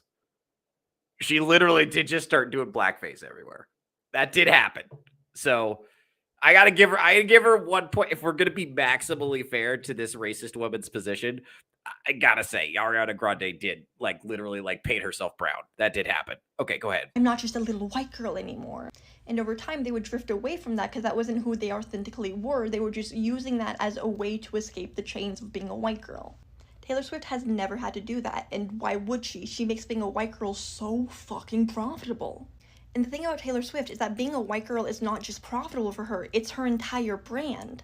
Because she's just like so awkward. And whenever she dances on stage, she's like bad because she's like awkward. And she loves like cats and baking and like hanging out with her fans. And she would likely continue with this forever, except for one small problem. Taylor Swift is 35 years old. And it's not like she's showing signs of aging or anything, but the brand of being a white girl is very much being a white girl. What happens in a few years whenever she's 40? What happens whenever she starts to get wrinkles? Once you're middle-aged, it's not cute anymore to be awkward. So she's aging out of being a white girl, but she doesn't have a brand or really even a sense of self outside of being a white girl. No. Also, low-key, this is the entire key to her relationship with Travis Kelce, which is not going to go well, but that's a story for another day. And keep in mind, the world has been moving on. An artist like Sabrina Carpenter could not exist 10 years ago. There was nowhere in the pop landscape for her. So this is also part of the problem is when you go to college and you just study pop culture and you don't study history, then you say stupid shit like that. I know those of us that are old enough to remember, Britney Spears and Christina Aguilera, and then, know that Madonna existed, right? We know that like there have been white female artists who leverage their sexuality even at a very young age. We know that that has happened, right? But within the framing of this particular TikTok video, in order for this person to make a coherent argument, we have to pretend that Sabrina Carpenter is doing something that we've never seen before, or that she's doing something extreme that she'd never seen before. So this is, and again, this is what I'm talking about when I say leftists accuse everyone else of being a racist. But remember, every time the left accuses you of something, it's what they themselves are doing. So remember, they accuse you of being obsessed with race when it's actually them that are obsessed with race. She is absolutely, you have to be like psychotically obsessed with race in order to look at this through a racial lens. Because as Strider points out, what the fuck? Swift has never mentioned her race. What is this cow blathering about? Indeed. What is she blathering about? Because none of this is as far as we could tell, relevant to Taylor Swift or her discography or anything like that. So no, she doesn't, as far as I could tell. Her music is only racial if you insist on viewing absolutely everything through a racial lens. And this is like the racially obsessed left. But by the way, for the racially obsessed left, there's literally nothing Taylor Swift could do. Because Taylor Swift is a white woman and a billionaire, there's literally nothing she could do that they would not criticize through a racial lens. And by the way, notice who's criticizing her for racial reasons. It's not black people who are doing that. It's white women. Why? Because if you're on the racially obsessed left and you're white, the best way to virtue signal is to attack another more successful white woman, to tear down another more successful white woman. That way you can telegraph, hey, look at me. I'm one of the good ones. I'm one of the good ones. That's what this is. So this is just one big virtue signal that's dressed up to look intellectual is what's going on here. There's no reason to take this seriously, but we're going to continue to do it because I love watching the Swifties melt down. That's so good. Like a cute little white girl who's that sexual. It didn't exist. And then on top of that, things have been rapidly changing politically. So people want different things from women now. And the life of a showgirl is a testament to Taylor's inability to rise to the occasion. Like on the song Wish List. Oh, everybody wants bright lights and designer things and they want like a fat ass. But But me, then we get to the chorus, but me, I just want to have all of your kids. I want to have all of your kids, and then I want to live in a house, and I want the driveway to have a basketball hoop in it for our kids. And Taylor's personal struggle between her being her own woman and her being a cute little white girl is really embodied by the song Wood. It's called Wood because it's in reference to Travis Kelce's that. But the song isn't sexual at all, because the song isn't about sex. It's about a woman justifying the fact that she has sex. The song starts with her picking petals off of a daisy. Oh, he loves me not. Taylor portrays herself as being super insecure until Travis Kelce digmatizes her and opens up her eyes. Based. And That keep does in mind, happen, by white the girls way. cannot be sexual beings. This is what I was saying. This is like every leftist woman is one good lay away from being conservative. I always say this. I'm telling you, this is factual. Like, it's happened. We're watching it happen to Taylor Swift in real time. And I, for one, am here for it. I'm going to just take it. Like, I originally, I didn't buy into this, but now that I've listened to a couple of these videos, I'm actually for it. I hope that that is what's happening. I hope that the Swifties are right and that she is becoming conservative in real time. I hope this. I don't want to listen to the rest of it. Jesus Christ. You know what's crazy? There's 2 more full minutes of this fucking video. Get this off my screen. This is crazy. This is crazy. Killer Games cast. Also, you know, Ice will be attending the Super Bowl, Theo. I heard about that. That they picked Bad Bunny, and then what's crazy is, like, okay, so I think Bad Bunny had said that he wasn't going to perform in the United States anymore because some of his fans are illegal. He doesn't want them to get arrested. And now he's going to be at the fucking Super Bowl. And so now Ice is going to be there, which I don't know. It's weird that this is, you know, it's weird that because remember that previous video where the girl was like, oh, the NFL is the most racist organization possible. And then they're having fucking Bad Bunny at the Super Bowl. Like, how is that? How exactly is that? Like, it doesn't make sense. Again, it's not supposed to make sense or be internally consistent. It's supposed to emotionally feel good to say. Yeah, and I think all these I think all these leftist women are just all of this shrillness and this flailing and this like obsession with leftist politics. I think what they're really saying is please, please, please won't some strong, masculine, conservative man come into my life and put some boundaries on me. That's really what this is about. It's not, you know, it's not. What's up, Toasty? What's up, girl? How you doing? Toasty's here. Toasty, friend of the channel. Yeah, I think that they're just like absolutely shit desperate for some guy to come into their life. I think what this is ultimately is just a little bit of they feel betrayed because they've modeled their life after, you know, Taylor Swift's advice of over like serial dating and not liking men. But also, I think a lot of it is actually just jealousy.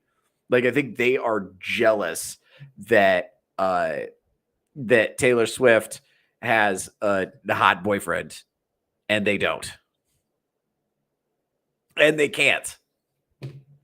Right? Because it's too late. They've committed to the life of a girl boss feminist. They've made themselves so unpalatable. The amount of significant personality change they would have to undergo in order to just get a man to agree to be around them for a long time would be significant.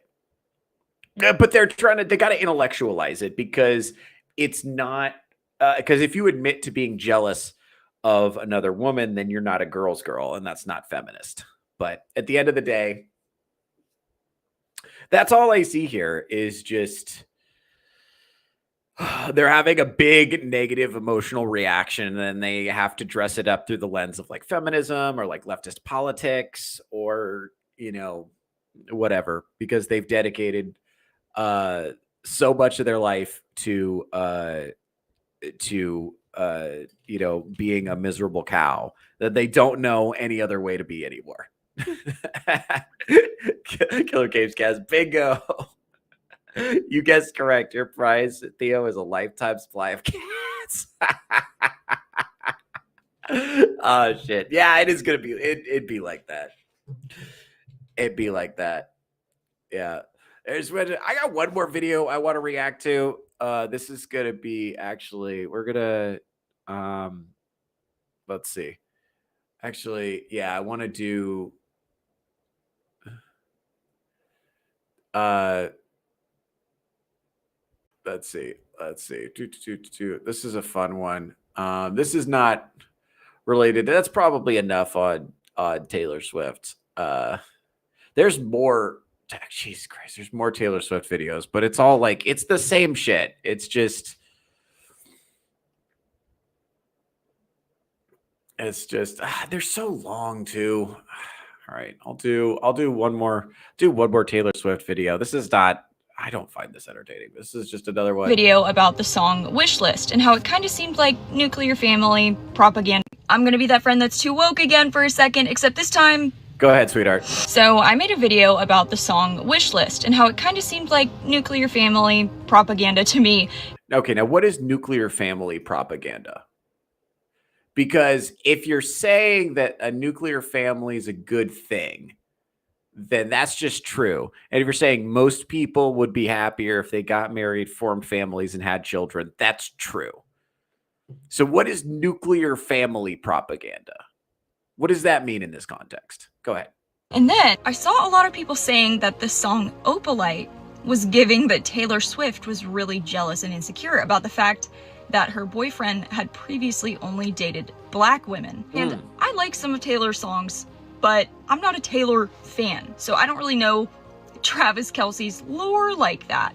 And so I decided to look it up. He dated Maya Benberry, Zuri Hall, and most recently, Kayla Nicole. And now he's dating Taylor Swift. This is just what I could find publicly. I'm not going to deep dive crazily into his dating life. But then, let's go to the song Opalite. So when I was first listening to this, like the first verse, I've had a bad habit of missing lovers past. My brother used to call it eating out of the trash, blah, blah, blah, blah, blah. I thought, well, maybe this is because Taylor Swift notoriously has a bunch of shitty ex-boyfriends. So There you go. So that's a reasonable interpretation. Do you think she's gonna chat? What do you think? Do you think we're gonna stick with the reasonable interpretation, or do you think we're gonna go completely off the fucking deep end? What do you guys think she's gonna do? Let's find out. maybe she's talking about them. I think if you don't have keep up with the lore like that. So I was like, oh, she's just shading her ex-boyfriends and how she's just happy with Travis Kelce now. This is about herself. But then you continue in the song, and that's when I told you. And later in the song, there's it's not I, Taylor Swift, it's you. So we assume she's talking about Travis Kelce. Yes, and that's what I told you. It's all right. You were dancing through the lightning strikes, sleepless in the onyx night, but now the sky is opalite. This verse, you couldn't understand it why you felt alone. You were in it for real. She was in your phone, and you were just a pose. This is clearly about Travis. He was sleepless in the onyx night, but now his sky is opalite or whatever. But I saw people saying the onyx versus opalite comparison is clearly about race. Oh, guys, it's about race. Are you guys ready to find out about how this is also about race? This album that doesn't mention race at all is clearly about race. You ready? And I didn't know my rock theory like that. Sorry. So I looked it up. And this is onyx. It is a normally black rock. This is opalite. It is a shiny, ethereal, white, milky rock. Travis Kelce was sleepless with all of his exes. All right, that's enough of that. We're done. Okay. Do you see what I'm saying? So there... Right. It's just so yeah, like I said, this is the ultimate betrayal because Taylor Swift has walked away from the girl boss lifestyle and is has found a man that she likes and is actually going to have children. I do feel bad for them a little bit. No surprise here. I actually do feel a little bit bad for them, for the Swifties, because these are people who, because they do not have religion, they do not have strong father figures, they do not have a society that encourages strong social norms, have constructed their entire personality, their sense of identity, and their sense of morality around the music of a woman who did not mature past the age of 15. And that's a problem. That sucks for them because now they've committed to this lifestyle of like man hating and this unachievable girl bossdom and the power of the sisterhood. But the thing about the sisterhood is that it will always that women will all like the sisterhood, the camaraderie you get from the sisterhood is completely fake. And that your alleged sisters will throw you in front of a moving truck to get to a man. And that's what they feel like happened. They feel like Taylor Swift has thrown them all in front of a moving truck and run away with a man so that they could have so that she could have children. And they're like, Taylor, I did everything you said to do, and now I am childless. I am unpalatable. I have no children. And I think it comes from a genuine, like I said, a genuine jealousy. Yeah, it's not good, man. That's not good. I'm also all right. So that's fun. I'm gonna do one more. I'll do one more of these videos because I have to. This is for clips. So this is for clip farming later. So we'll see if I could. This is a fun one. Okay, so do you guys know who Ayesha Curry is? Do you know who Steph Curry is? Do you know who these people are? These are basketball players. Ayesha Curry is married to a basketball player. That's all you need to know for this. And so this video is kind of like floating around the internet, and I didn't see anybody talking about it. So I wanted to bring it up. This is going to be a fun one. Okay, you guys ready? So this is her in an interview. Going to be career girl. I didn't want kids. I didn't want to get married. I thought I was going to be career girl. And for context, she's married to a basketball player, and she has had, I think, either 3 or 4 of his children. Go ahead. So this is, by the way, there are 4 children who are old enough to watch this, or 3 children who are old enough to watch this, who are seeing their mom say that she never wanted children. Go ahead, sweetheart. That's it. And I had my eyes set on my goals, and I was never the little girl that like dreamt about the wedding dress and all of that. And then it happened so early in my life. Did you talk? By the way, zero surprise. This is happening on the Call Her Daddy podcast, which is degenerate brain rot for gooner women. Go ahead.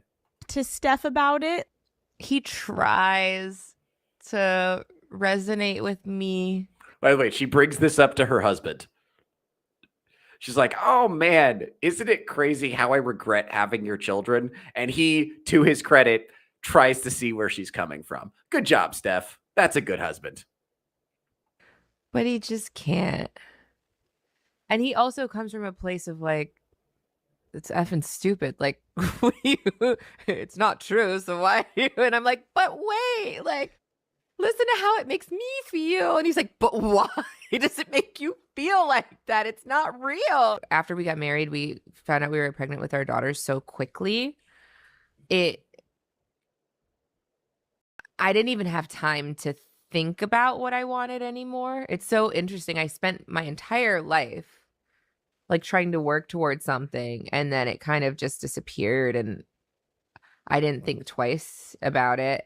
But after my daughter turned 1, I remember there being a shift and being like, I have goals for myself.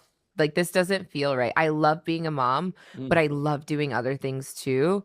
And I need to get my shit together and figure out what that looks like for myself. Right. But what about me?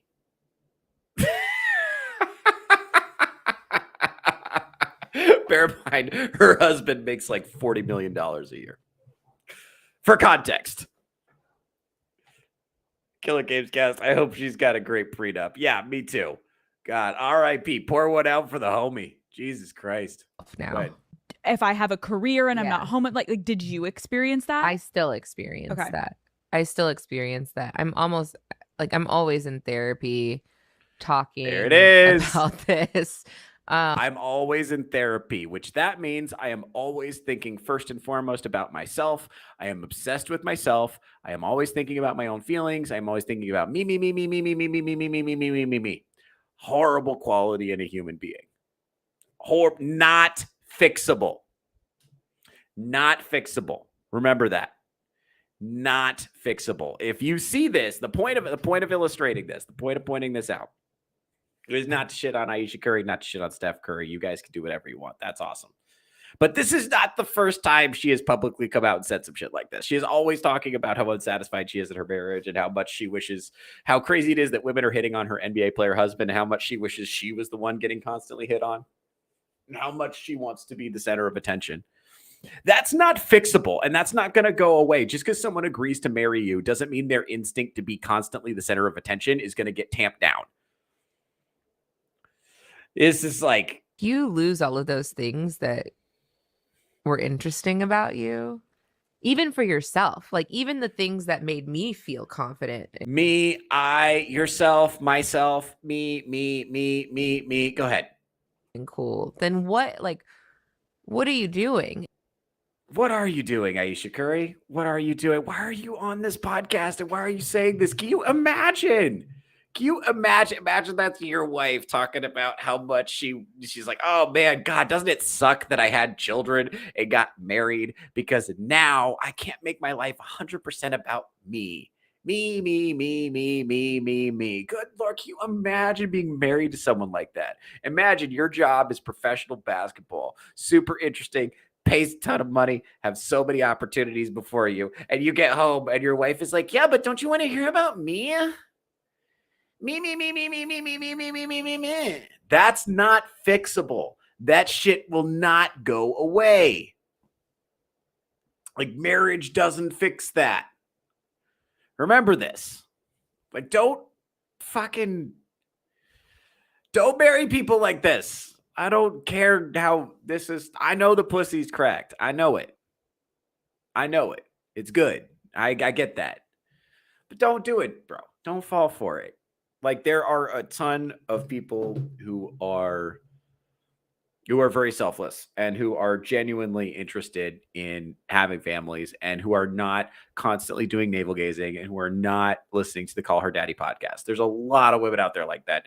Go find one of those. And if you're blessed enough to be married to a woman who's already not selfish, good for you. The rest of us are envious of you.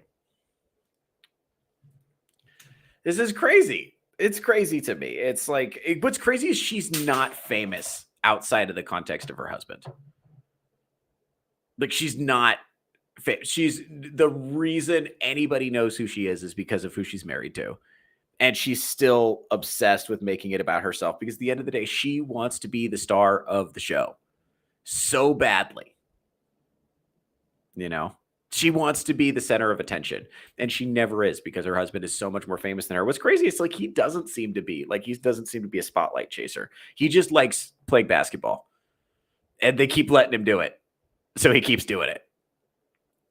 I really think that's it. I do not get the impression that he's like super hungry for the spotlight. I think he just really likes playing basketball, and they keep paying him to do it, so he keeps doing it. And I think if they stop paying him to do it, he'd just be like, all right, he'd still go do it at like the rec center or whatever. Like, I don't think he wants to be famous really badly. I think being famous is just like a weird byproduct of him being good at basketball. So it's crazy. Don't fucking, and it was great. There are non-famous women who are like this. This is a trait of this is not an all women thing. This is women who are completely obsessed with themselves and are not going to be good parents and not going to be good partners thing. So listen to that. Listen, if you're talking to a woman and it's just I, me, me, me, and she doesn't have a single follow-up question, she's not interested in what's going on in your world, make note of that. It doesn't matter. And look, I know she's got great jiggle physics. I know that. She's beautiful. Love that. But pay attention, fellas. There are more important things, because you could end up strapped down to a woman like that. And then it's going to be once you're tied to her, once you got that anchor around your neck, it's a question of whether or not you've got a good prenup. So, oh man. All right. Well, look, it's been about 2 hours. This has been a lot of fun. Let's see. Did I miss anybody? Yeah, dude. It's been a lot of fun. I'm super happy that you guys enjoyed coming to the show with me. I'm going to be signing off. If you want to see me again, go ahead and come back here on Thursday. I'm going to be doing another episode of Theocracy. That's going to be 10:30 Pacific time. 10:30 a.m. Pacific time. Also on Saturday, I'm going to be 11 a.m. Pacific time. I'm going to be doing Touch Grass with Theo Snodgrass. That's my panel show. Me and my friends are going to be talking about whatever whatever I want to talk about.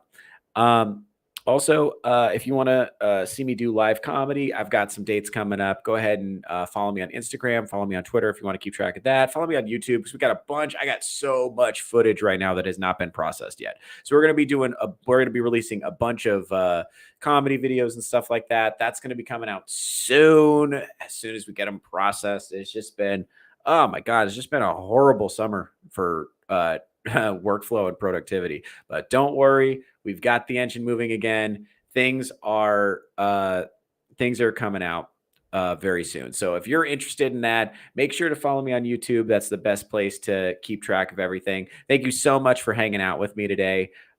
Take care of yourself. Now, please enjoy the outro for this show, which is the intro to my other show. Go ahead.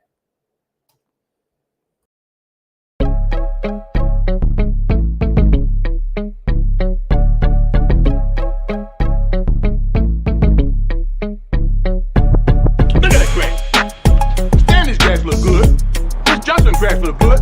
Well, look at my grass. No. Look at that grass. Are we looking at ours as cat now? Yes. Sorry, I didn't hear a damn thing you said. All right. And because I was a gazillionaire and I like doing it so much, I cut that grass for free. Species is dying. The birth rate is plummeting. Women are chopped. But yeah,